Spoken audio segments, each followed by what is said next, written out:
আসসালামু আলাইকুম। কাছে এবং দূরে যেখান থেকে আমার ভিডিওটি দেখছেন, আশা করি সকলে ভালো আছেন। আলহামদুলিল্লাহ আমরাও ভালো আছি। আজও একটি নতুন ব্লগ নিয়ে আপনাদের মাঝে হাজির হলাম। আশা করি ভালো লাগবে।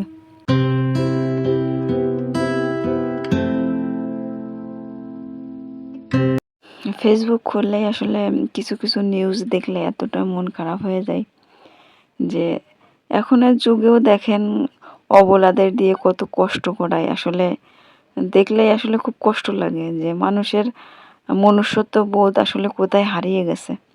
যে আগের যুগে দেখা যাচ্ছে গাড়ি ঘোড়া ছিল না সেভাবে, অবলাদের দিয়ে অনেক কষ্ট করাইতো, কিন্তু এখন আধুনিক যুগেও এখন অবলাদের দিয়ে কত কষ্ট করায়। তাছাড়া ইদানিং দেখা যাচ্ছে বাগেরহাটে একটা কুমিরের সামনে কুকুরকে হাত পা বেঁধে ভিউ কমানোর জন্য দেখেন একটা জ্যান্ত জীবন্ত জীবরে হচ্ছে সবার সামনে হচ্ছে কুমির দিয়ে খাইয়ে দিল। এটা মানে মানুষের কোন ধরনের মন মানসিকতা, আর মানুষ কতটা নিচে নেমে গেলে এই ধরনের কাজ করতে পারে। যে হোক, আল্লাহ সবাইকে হিদায়াত দান করুক। সকালবেলা উঠে আসলে অনেকগুলা কাজ গুছিয়ে নিলাম। এই যে সে কাকটা ওই যে আমি ঘাস কাটতে গেছিলাম, পানির মধ্যে পড়েছিল। আমার বাসায় নিয়ে আসছি প্রায় 1 মাস। 1 মাস আগেও আরও ছোট ছিল একটু, এখনো উঠতে শেখে নাই। উঠতে শিখলে মাশাল্লাহ তখন ওকে ছেড়ে দিব। তা সকালবেলার ক্ষুধা লাগছে, একটু ওকে আগে খাইয়ে দিচ্ছি। অবলা তো আসলে অবলাদের কষ্ট আসলে আমি সইতে পারি না। যে ওকে এই যে একবেলা ভাত খাওয়াই আর এইখানে ছোট ফিড ওইটাই খাওয়াই আর কি। খুব তাড়াতাড়ি উঠতে শিখলেই আসলে সবাই দোয়া করেন, উঠতে শিখলে ওকে উড়িয়ে দিব। খাঁচায় বন্দি করে কোনো কিছু পালা আসলে এগুলো ঠিক না। এখানে দেখেন আমার লিলি তো মনে করেন ওরে দেখলেই মাথা নষ্ট, ঠিক আছে। ওরে দেখলেই মোট কথা ওর সাথে খেলবে, তা ওকে ওর সাথে খেলতে পারে। এইখানে হচ্ছে মুরগিটা আলাদা থাকে, মানে আলাদা মানে ওরে আলাদাই আমি রেখে দিই হচ্ছে, না তো ওরে কামড়াকামড়ি করে। আগের পুরানো মুরগি মানে অনেকগুলা বিক্রি করে দিয়েছে, এখন অল্প কয়টা মুরগি আছে, তাই এর একটু মানে খাইতে দিয়ে দিলাম। আর কিছু ডিম বসিয়ে দিছি। এখন আগের পুরানো মুরগি বিক্রি করে দিছি, তো এই জন্য কিছু ডিম, অল্প কিছু ডিম দিয়ে বসিয়ে দিছি, বেশি দেই না। আর এদিকে দেখেন আমার কোয়েলে ডিম পারছে মাশাল্লাহ। দেখেন গতকালের একটা ডিম ছিল আর আজ 2টা পারছে, এর ভিতরে একটা মদ্দা আছে। 3টা ডিম, বেশ কিছুদিন ধরেই ডিম পারতেছে এরা। ওদেরকে এই যে ছোট ব্রয়লার মুরগির যে ফিড ওইটাই খেতে দিই। এখন ওদেরকে ফিড দিব আর একটু সাথে পানি দিব। ভিডিওটি দেখতে থাকেন, আশা করি ভালো লাগবে। ভিডিওর কোথাও এক বিন্দু ভালো লেগে থাকলে একটা লাইক দিয়ে চ্যানেলটি সাবস্ক্রাইব করে আমার পাশে থেকে যেতে পারেন। ভয়েস দিতে গেলে যে এত সমস্যা তার কি বলবো, ঠিক আছে। এত রাত্রেবেলা 11টা বেজে কিছু ভয়েস দিছে, তারপরও আশেপাশ থেকে মনে করেন আওয়াজের কোনো শেষ নাই। এখানে দেখেন এই যে এই মুরগিটারে এই আর কি একবারে ডিম পারছে, প্রথমেই ডিম পারলো, তো একেই বসিয়ে দিছি এই যে। আর এই পাশে অন্য মুরগিতে ডিম পারছে, আর বাকি খাবারগুলো অন্য অন্য মুরগিরে দিয়ে দিলাম। এখন অল্প কয়টা মুরগি আছে মাশাল্লাহ, আবার 1 মাস পরে আবার অনেকগুলা মুরগি হয়ে যাবে। যে ডিমটা এখন উঠিয়ে নিচ্ছি।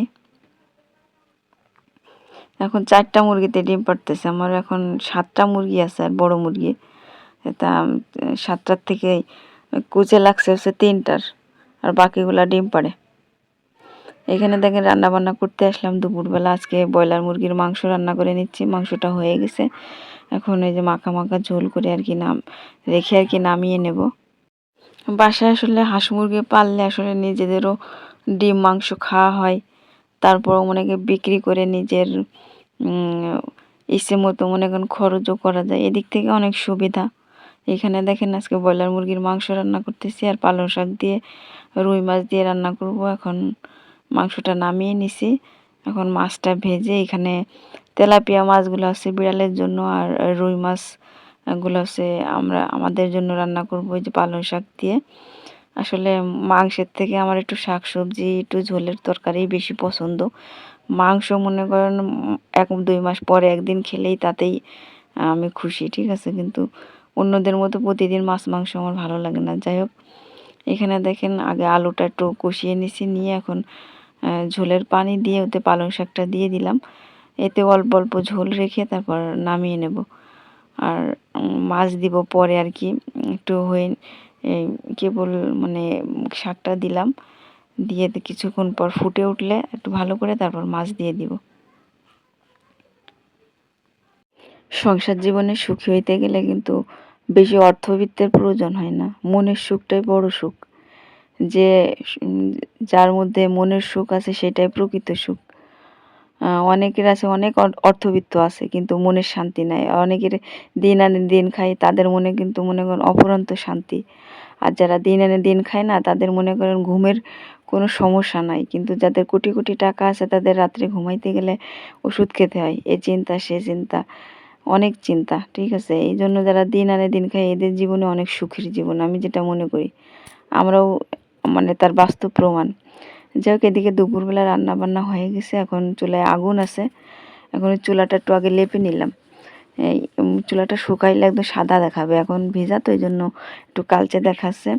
তাই আগের দিন যে কাঠ নিয়ে আসছিলাম একটু ভিজা ভিজা ছিল, তাই কিছু কাঠ আর কি চুলার পরে দিয়ে দিচ্ছি। কাঠ এখন চুলায় এখন অনেক আগুন, এই আগুনে আর কি যতটুকু ভিজা আছে তা শুকিয়ে যাবে। দেখেন কি পরিমাণে আগুন, দেখছেন? কাঠের চুলার রান্নার আসলে একটা স্বাদই অন্যরকম, যেটা আপনি গ্যাসের চুলায় পাবেন না। আর কাঠের চুলায় আসলে রান্না করতে গেলেও একটা অন্যরকম শান্তি লাগে।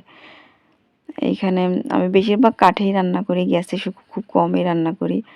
আর এখন তো গ্যাসের যে পরিমাণে দাম, এখন তো 1900 টাকা ছিল, এখন আবার কয়েকদিনে বাড়ছে কিনা জানি না। আমি 3 মাস পরে তাই একটা গ্যাস নিয়ে আসলাম। এখানে দেখেন আমার লিলি আর কাকের সাথে খেলা করবে। হ্যাঁ, ও কাকটাকে খাইয়ে আর কি এখানে আর কি ওটু খেলাধুলা করতেছে, তাই ওকে রেখে দিছি। তা লিলি ওর সাথে খেলা করবে, তা ও ওর সাথে ও খেলা করতে পারে, তা ও ওর সাথে খেলা করবে। এখন কাক তো মনে করুন রেখে চিল্লাচ্ছে, ঠিক আছে, যে ওর সাথে খেলবে না। তা একটু বাইরে না রেখে দিলে তো মনে করুন ওইভাবে উঠতে শিখবে না, একভাবে খাঁচার মধ্যে রেখে দিলে। এখানে যে হচ্ছে রান্নাবান্না শেষে কিছু বাসন ছিল, সেই কটাই আর কি মেজে ঘষে পরিষ্কার করে নিচ্ছি। আসলে যখনের কাজ তখনই করতে আসলে আমি পছন্দ করি, কোনো কাজ আর কি আসলে পরের জন্য রেখে দিতে আমার ওইগুলো ভালো লাগে না। এই যে প্রতিদিন রান্না শেষে যে কালিয়ালা যতগুলা হাঁড়ি পাতিল থাকে সেগুলো মেজে রাখি, এতে তো মনে করেন সহজে কাজ গুছিয়ে নেওয়া যায়, তারপরও কোনো কাজ পড়ে থাকে না। আর এখন এই কটা মেজে তারপর হচ্ছে পানি ঝরাইতে দিব। আর কিছু মাছ নিয়ে আসছিলাম বেশ কিছুদিন আগে, তা সেই মাছের পানিগুলো এখন একটু পাল্টে দিব। জীবনে সুখী থাকতে গেলে আসলে কিছু কিছু ক্ষেত্রে নীরব এবং চুপ থাকাটাই সব থেকে ভালো। তাতেই মনে করেন ভালো কিছু আশা করা যায়। সব ক্ষেত্রে কথা না বলাটাই ভালো। আর বাস্তব জীবনে এখন আসলে মানুষের সাথে যত কম কথা বলবেন, যত মিশবেন কম, ততই মনে করেন ভালো থাকা যায়। আর নিজের ব্যক্তিগত কথা যত মানুষের সাথে কম বলা যায়, তাতেই মনে করেন ভালো থাকা যায়। এখানে দেখেন কলপাটটা একটু পরিষ্কার করে নিচ্ছি। বাসন কটা মাজা হয়ে গেছে, এখন এই মাছের পানিটা পাল্টে দেব। মাছগুলো নিয়ে আসছি বেশ কিছুদিন, তা অনেকগুলো মাছই নিয়ে আসছিলাম, তা সব খাওয়া হয়ে গেছে। আমার এই জ্যান্ত মাছ করতে গেলেও যে কি মায়া লাগে তা জানেন না, অনেক মায়া লাগে। আমি মাছ কোটার কমপক্ষে 1 ঘন্টা আগে ছাই দিয়ে আর কি রেখে দিই যাতে মারা যায়। জ্যান্ত মাছ করতে গেলে আমার অনেক কষ্ট লাগে, ঠিক আছে। তা এই মাছ কটা এখনও থেকে গেছে, খাওয়া হয়নি, ওদের দেখলে আসলে মায়া লাগে। দেখেন, তা পানিটা পাল্টে দিলাম। আসলে পানি প্রতিদিন না পাল্টে দিলে ওদের মানে মারা যায় গরমের ইসে, আর এদের একটু মাঝে মাঝে খেতেও দিই আর কি। মাছগুলা নিয়ে আসছি বেশ অনেক দিনই হয়ে গেছে। এখন মাছগুলো পানিটা পাল্টিয়ে দিলাম, দিয়ে এখন এই যে বাসন কটা কেবল মেজে রাখলাম সেটাই আর কি পানি ঝরাইতে দিব এই মাছের এটার উপরে আর কি পানি ঝরাইতে রেখে দিলাম। এখন অন্যান্য কাজ আছে সেগুলো করে নিব। যাই হোক, ভিডিওর কোথাও এক বিন্দু ভুল ত্রুটি হয়ে থাকলে ক্ষমা সুন্দর দৃষ্টিতে দেখবেন। আর সুন্দর সুন্দর কমেন্ট করবেন। আপনাদের একটা লাইক একটা কমেন্ট আসলে আমাকে সামনের দিকে নতুন নতুন ভিডিও বানানোর উৎসাহ জাগায়। এখানে দুপুরবেলা বিড়ালগুলোকেও খেতে দিয়ে দিলাম। যাই হোক, ভিডিওটি শেষের দিকে আবারও বলতেছি, কোথাও এক বিন্দু ভালো লেগে থাকলে একটা লাইক দিয়ে চ্যানেলটি সাবস্ক্রাইব করে পাশে থেকে যেতে পারেন। সকলে ভালো থাকবেন, সুস্থ থাকবেন, আমার জন্য দোয়া করবেন। সামনের দিনে যেন আপনাদের মাঝে নতুন নতুন ভিডিও নিয়ে আসতে পারি। আসসালামু আলাইকুম। একা একা খেলা করতে চাইছে।